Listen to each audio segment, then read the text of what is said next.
So when we are breaking down our lipids, so our lipids are primarily coming in the diet as triglycerides. I talked to you before about what triglycerides look like. So they're a glycerol molecule, which is 3 carbons, and there are 3 fatty acids come off of them. And for the most part, lipid digestion first starts in the stomach. So the stomach releases this gastric lipase. Although we do have gastric lipases, it's not contributing to a significant amount of the breakdown of fats, and the gastric lipase is mainly going to be cleaving, breaking the fatty acids off if the fatty acids are medium chained, so 10 to 14 carbons in length.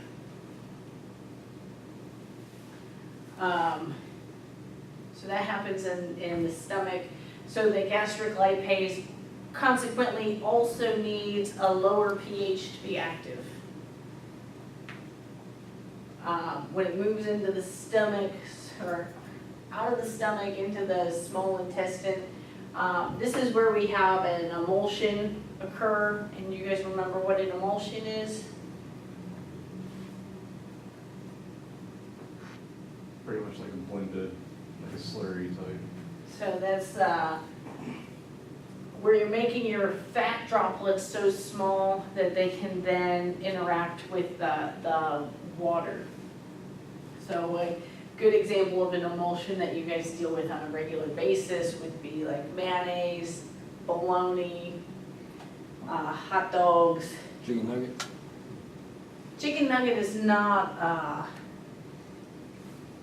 technically an emulsion, believe it or not. It's really not, like, they call it like pink slime and all that stuff.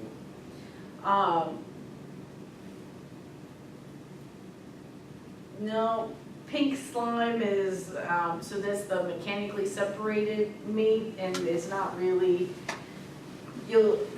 there's a small portion of that that could be put into a chicken nugget, but it's not the primary source. Like you can still see some, it's ground chicken, but it's not emulsified. So you have this emulsion, it enters the small intestine, and so this is less than 1/2 millimeter in size, and so that's the lipid droplet, and you end up mixing with the bile salts.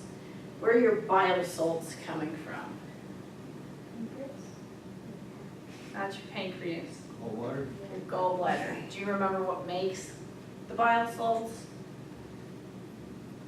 The liver makes it, gallbladder secretes it. So that bile mixes in with the fat droplets, and that's really what's making it to where those fat droplets can interact with the water.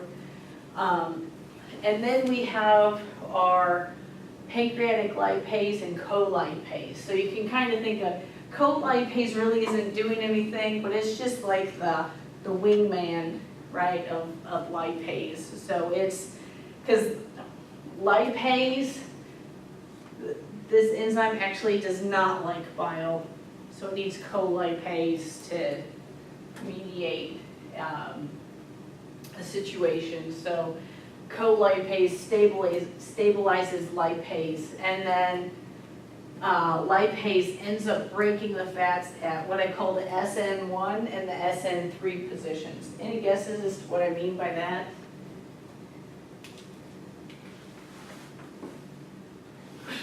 How many carbons make up the triglyceride, the backbone? 3.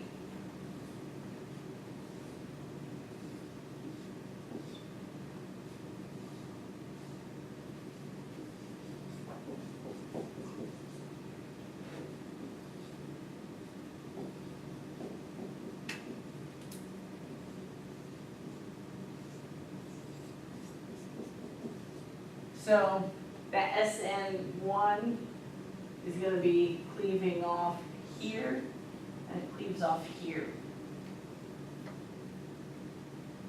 So that's what I don't know what SN stands for, but it means carbon 1 and carbon 2. It's not really cleaving at the carbon, it's cleaving at the oxygen. You guys don't necessarily need to know that, but it's as far as where on this it's cleaving. But it's cleaving 1 and 2. So that results in, we get, from breaking this down, we get 1 mono acylglyceride, or MAG, and you get 2 non-esterified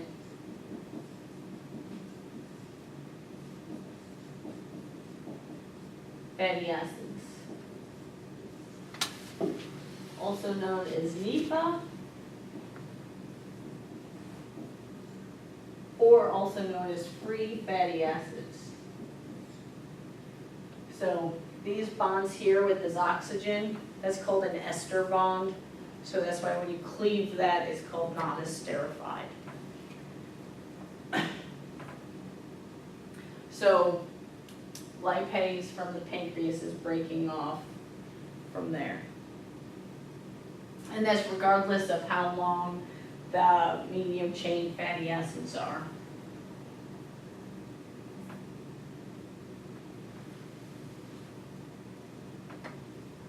Okay, so how do we absorb our fatty acids? And actually, when I wrote this is slightly untrue. So for decades, we just always assumed that fats were passively diffused. They passively went through the cell. And it's very interesting because we knew all the details about amino acid absorption and carbohydrate absorption, but we really didn't know anything about fats.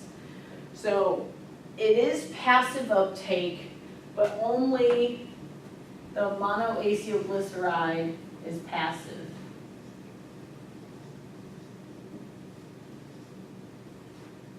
So that combination of the glycerol molecule with one fatty acid, it's able to interact enough and go through the lipid bilayer of the cell. But these non-esterified fatty acids, the NEFAs or the free fatty acids, these actually have a transporter. So this is fatty acid transport protein 4. So those go, so it doesn't cost any energy or anything, it's just providing like a tunnel. So if you're thinking of, like if you guys ever go through those big tunnels going up, what's that, 77 to West Virginia? Does ever drive You're up? talking about underneath the water and all that. Yeah, I know. Yeah. They're really long. Yeah, we like try to hold your breath, but you can't do it. Like Chesapeake Bay Bridge tunnel. Okay, so you think of them more like that, but it's you have to be this chemical in order to get through. So you have to be a fatty acid to be able to pass through that that tunnel. So it's almost here's a funny little story. UC Davis, Davis, California, where I did my doctorate degree, they had the highway come through, and UC Davis, the city of Davis is what I like to call really crunchy, okay? They're more hippie, conscious of the environment. They have a farmer's market every Saturday that people dance around. It's not just buying fruit and vegetables. The So, land of the peace. Okay. right. Fruits and nuts. It's the land of fruits and nuts, and you are what you eat, right? And so they were really concerned when they were having I-80 come through because it was going to cross over this path, migratory path that this endangered frog, maybe it's a toad. It's a frog, really. Yeah. That they took this path, this was a migratory path, so they were really concerned about that. So in the design for them to allow the highway to go through, there is a toad tunnel. So the toads can go through the tunnel. So, and it's only small enough for small critters. So like no drunk college kids can go under the tunnel. It's just this small little thing. So you can think of this fatty acid transport protein 4 is a tunnel specifically made for fats. I say, but if I was a snake, I'd just chill out one of those tunnels. That's why the, you know how they have like little deer overpasses that they can go up and over the interstate? Uh-huh. They don't work because mountain lions and whatnot sit on the other side, wait for them to come across and they Really? attack them. It's Yeah. like they're just That's waiting for them to smart. kneel over. Don't gotta hunt, just let them wait, come to eat. Easy something. There's a certain thing that carries free fatty acids in the tunnel, or they just like float in there, kind of. So is it From fast my at a certain understanding, it's facilitated transport. So you have to be non-esterified fatty acids. So you have to be able to interact with those proteins that are making up that transporter, and then that allows it to go through. Okay. So back when I made this, I had found some papers that found antibodies against it, but since then I found the papers and it's fatty acid transport protein 4 where they come through.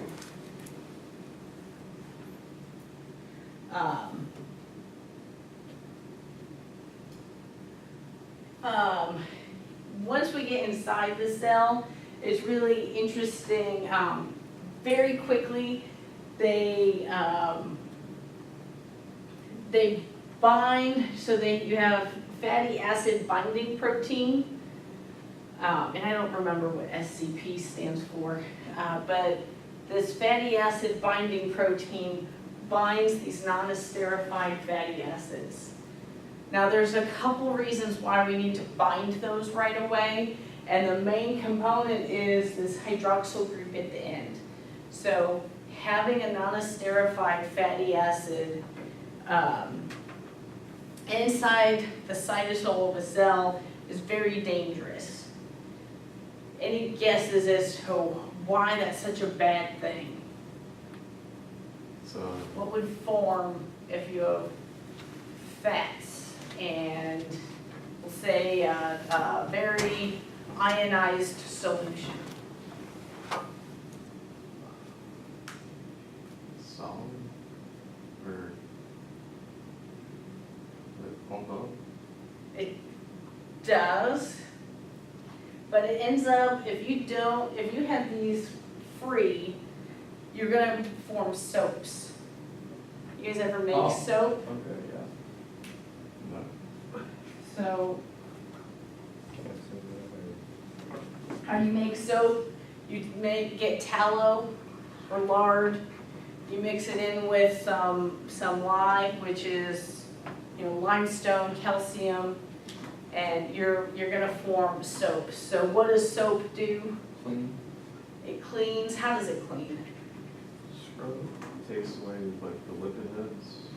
So it's gonna take away the lipid heads. So you're gonna end up, if you don't bind those short chain or those non-esterified fatty acids, you're gonna form a soap, and then you're gonna disrupt all your organelle membranes and your cell membranes. So that's why instantly, as soon as they come through, they bind fatty acid binding protein to protect the cell and make sure. And then they are taking the fatty acid binding protein, takes it to the endoplasmic reticulum. And it's within the endoplasmic reticulum. Do you guys remember that's what, bio 181 or 83. 83. So what happens in your endoplasmic reticulum? Is that protein synthesis? You do a protein synthesis in one type of endoplasmic reticulum. We have two different types of endoplasmic reticulum, right? Yeah. Where's the one that the one that protein's made in? It's the rough, right? It's the rough. So what's making it rough? The little ribosomes. The ribosomes. What's the other type of endoplasmic reticulum? Smooth. Smooth. So these are taken, your fats are taken to the smooth endoplasmic reticulum, and we convert it back to a triglyceride. And once we have it back in a triglyceride, we're now going to have it where it becomes what we would call in humans chylomicrons, but in poultry it's going to be a portomicron. Do fish have lacteals, well-developed lymphatics? Not really sure. I meant to look that up and I can't. I feel like they have, what? No, seriously. I feel like they have a lymphatic system, but I'm not sure.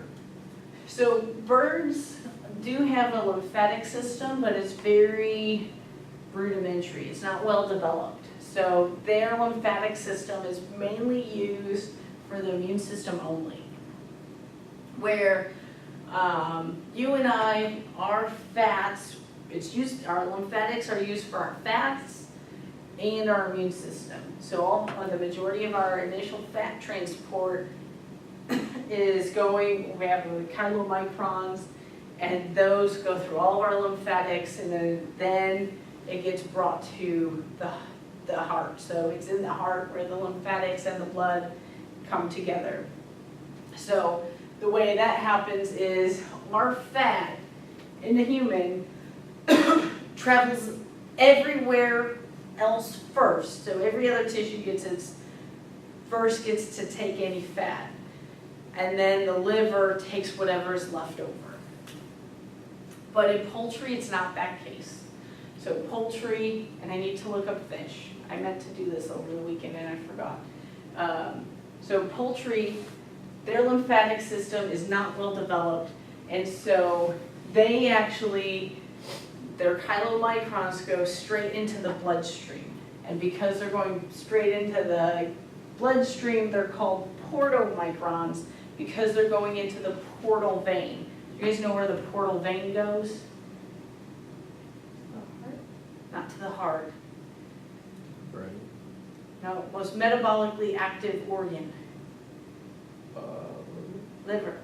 So the portal vein goes to the liver, so portomicron means that these fat droplets are going directly to the liver first, and then they go everywhere else.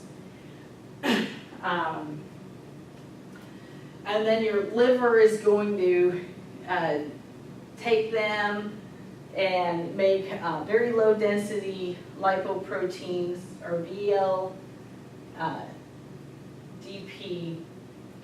some of the VLDL, and send the fat out to all of the tissue.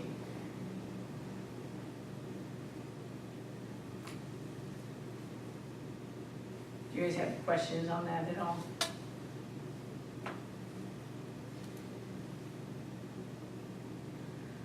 So instead of it being like in humans, distributed to the tissues first, and poultry just goes to the liver first and then tissues? Yeah.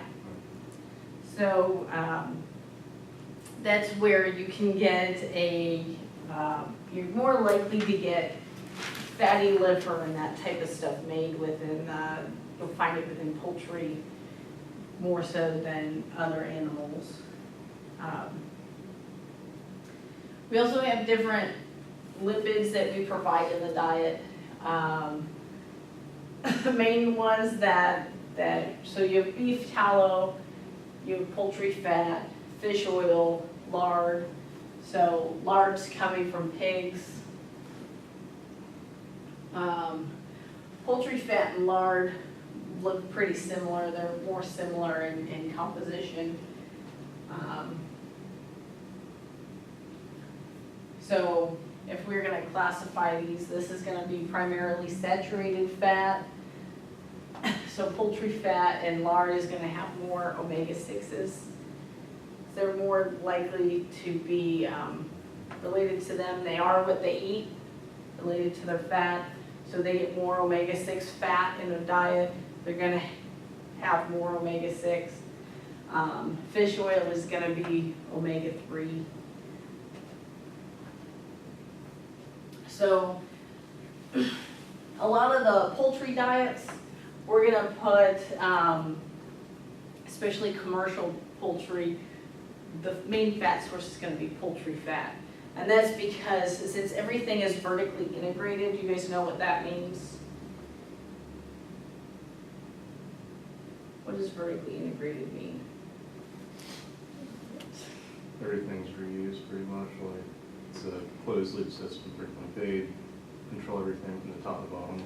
Right, so that company owns the processing plant, the grower plants, the feed mill. The main thing that they're bringing in is the corn and the soy. And a lot of companies, if they're big enough, they will have some of their own grains that they're growing that would be truly fully integrated. But it's owning the feed mill, owning the grow out houses, owning the processing plant.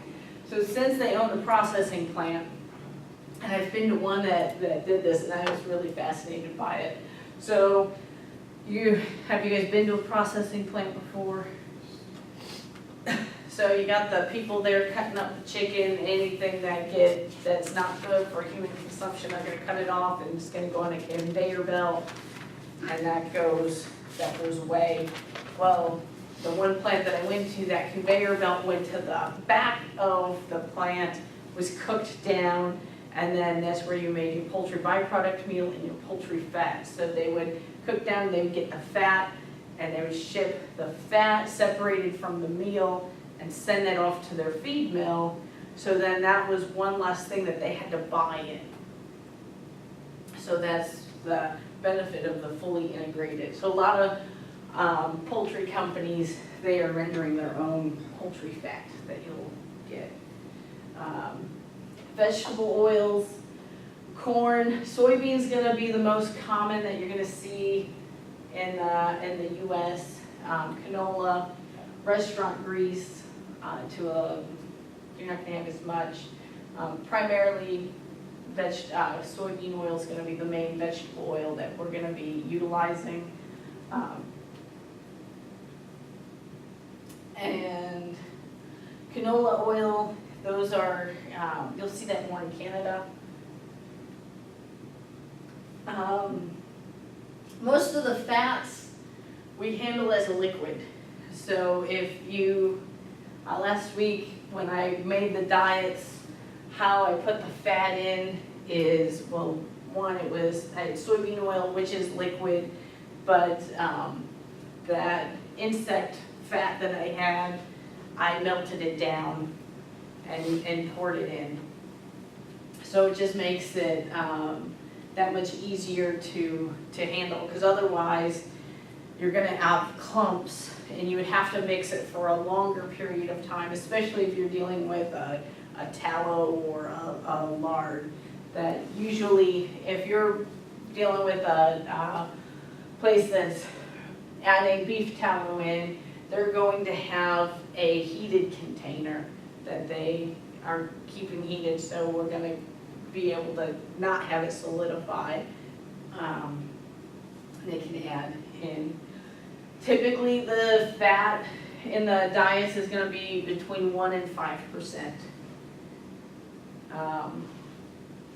The higher the percentage, the worse our pellet quality ends up becoming. So if you,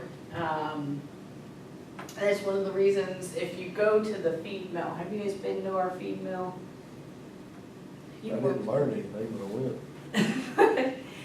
will. Typically, if you're gonna be adding fat more than 2%, they'll do what's called a post-pellet spray. You guys heard of that before? So the big thing, like 2.5% is the most that you really want, so you can get your pellet quality. So our pellet quality is how well we're keeping the shape of that pellet. 'Cause we don't want the animal to be able to sort things out. We want it that they have to consume the pellet. And if you have a lot of fat, if you put 5% fat in the diet and then you try to pellet it, it's gonna crumble as soon as it dries, and then it's really kind of lose the purpose of having invested the energy into pelleting. So you typically are going to put in the mash diet about 2%, and then you post pellet apply. And it just sprays it on as the pellets come out of the conditioner. They're gonna spray the fat on.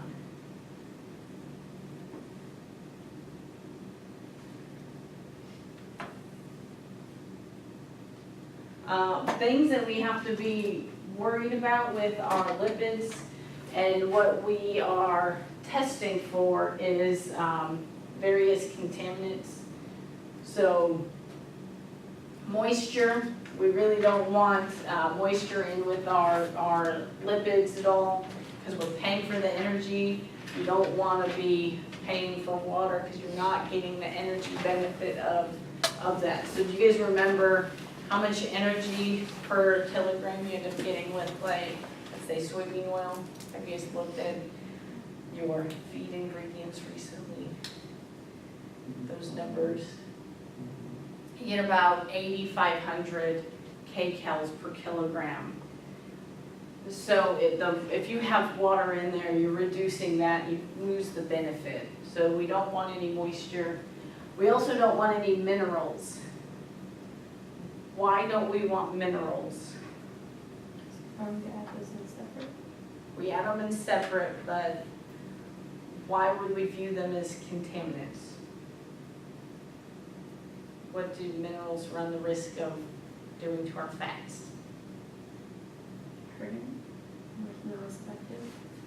Right, what's that called when we're hurting them and making them less effective?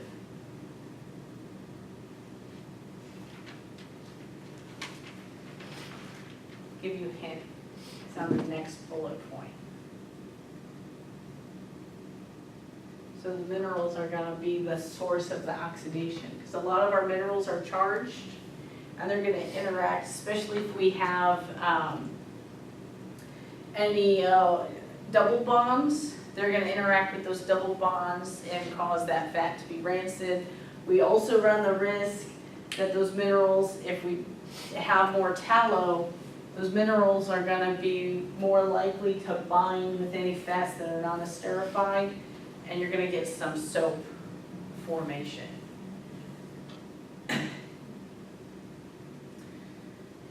So soap is not a beneficial thing for animals to consume.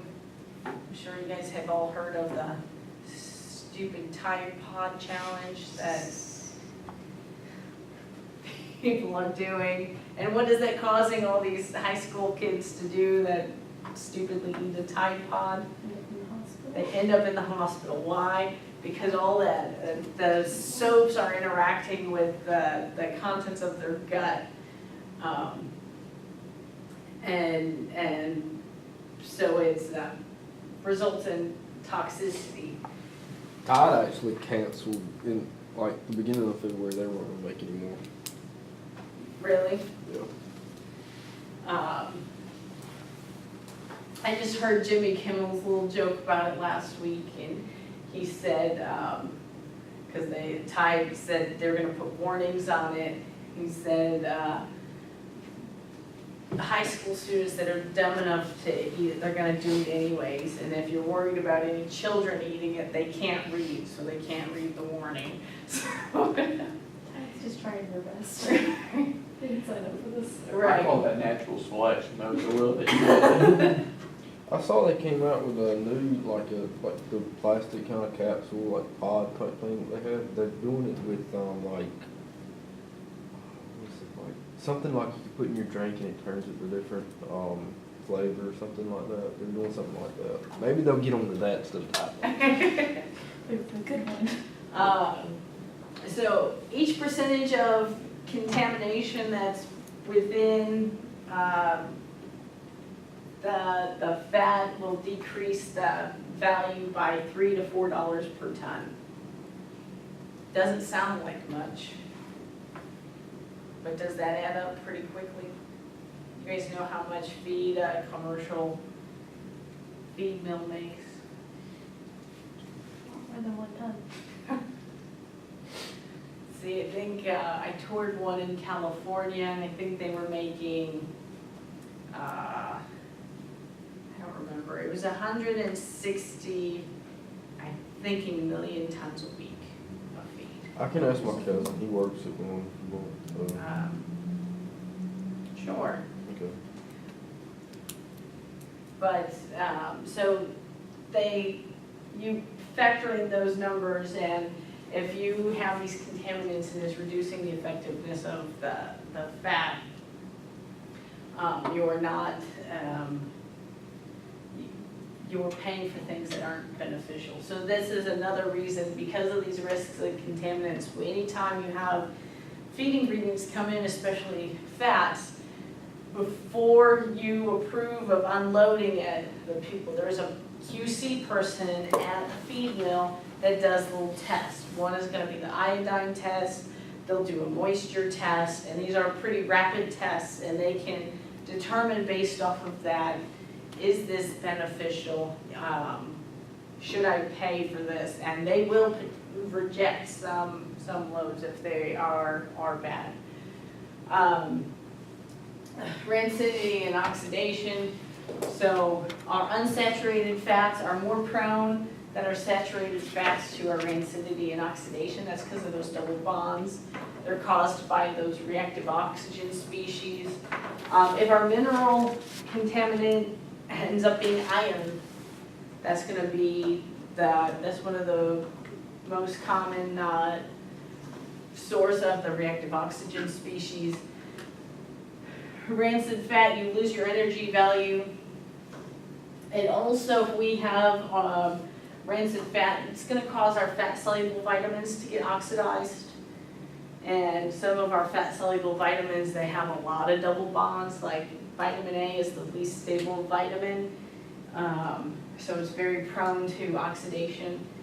And that's why we'll add various antioxidants to the feed. Tocopherol, you guys know more of a layman's name for tocopherol? Have you guys heard of tocopherol at all? So this is vitamin E. So vitamin E is a natural antioxidant, and then the synthetic one is a ethoxyquin. So I know one of my professors that taught companion animal nutrition, he got in an argument with this woman. I think she was trying to sue Purina or Iams because her dog was allergic to the food, and she looked at the back of the bag and saw ethoxyquin and determined that's it, that's what my dog's allergic to, because she didn't know what it is. So ethoxyquin is a synthetic antioxidant, but it's very effective. So he actually had to testify explaining what ethoxyquin is, and it's not the cause of her dog's allergies, and it caused him to be sick. It was actually in there to protect the integrity of the fats. You guys have any questions on carbohydrates or lipids at all?